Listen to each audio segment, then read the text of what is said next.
తెలిసి తెలిసి మన దేశంలో జరిగే అనర్థాలు మీరిప్పుడు చూడబోతున్నారు. అది కూడా మనం తినే తిండి గురించి. ఏమాత్రం ఆలస్యం చేయకుండా అవేంటో తెలుసుకుందాం. నెస్లే కంపెనీ తనే స్వయంగా ఒప్పుకుంది వాళ్ల చాక్లెట్ కిట్ క్యాట్ లో దూడ మాంసం యొక్క రసం కలుపుతామని. మద్రాస్ హైకోర్టులో ఫెయిర్ అండ్ లవ్లీ కంపెనీ మీద కేసు వేసినప్పుడు ఆ క్రీమ్ లో పంది గ్రీస్ అంటే పంది నుండి వచ్చిన తైలాన్ని కలుపుతామని స్వయంగా ఒప్పుకుంది.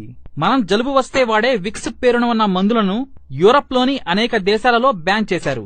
అక్కడ దీనిని విషంగా ప్రకటించారు. కానీ మన భారతదేశంలో రోజంతా టీవీలో దీని ప్రకటన వస్తుంది. లైఫ్ బాయ్ అనేది బాత్ సోప్ కాదు, టాయిలెట్ సోప్ కాదు. ఇది జంతువులకు స్నానం చేయించే కార్బోలిక్ సోప్. యూరప్ లో లైఫ్ బాయ్ తో కుక్కలు స్నానం చేస్తాయి. కానీ భారతదేశంలో 10 కోట్ల జనాభా దీనితో రుద్ది స్నానం చేస్తారు. కోక్, పెప్సీ నిజంగా టాయిలెట్ క్లీనర్స్ అని ఎప్పుడో నిరూపితమైంది. ఇందులో 21 రకాల వేరువేరు విష పదార్థాలున్నాయి. ఇంకో విశేషం ఏమిటంటే మన శాసనసభ క్యాంటీన్లో కోక్, పెప్సీ అమ్మకాలను బ్యాన్ చేశారు. కానీ దేశం నలుమూలలా దీన్ని అమ్ముతున్నారు. ఇక హెల్త్ టానిక్ అని పేరు చెప్పి అమ్ముతున్న విదేశీ కంపెనీలు బూస్ట్, కాంప్లాన్, హార్లిక్స్, మాల్టోవా, ప్రోట్నిక్స్. వీటన్నిటినీ ఢిల్లీలోని ఆల్ ఇండియా ఇన్స్టిట్యూట్ అంటే భారతదేశంలోనే అన్నిటికన్నా పెద్ద ల్యాబ్. ఈ ల్యాబ్ లో పరీక్షించగా తేలిందేంటంటే కేవలం వేరుశనగ పిప్పి నుంచి తయారవుతుందని. అంటే వేరుశనగ నుంచి నూనె తీయగా దాని వేస్ట్ మిగులుతుంది.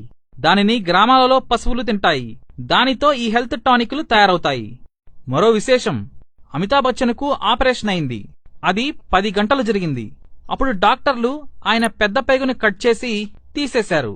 డాక్టర్లు ఏం చెప్పారంటే కోక్, పెప్సీ ఎక్కువగా తాగటం వల్ల అది కుళ్లిపోయిందని చెప్పారు. ఆ మరునాటి నుంచి అమితాబ్ బచ్చన్ వీటి ప్రకటనలు చేయటం మానేశారు. చాలా మందికి పిజ్జా తినడంలో మజా వస్తుంది. సరే, అసలు పిజ్జా ఎలా తయారవుతుంది? ముందుగా పిజ్జా అమ్మే కంపెనీలు చూద్దాం.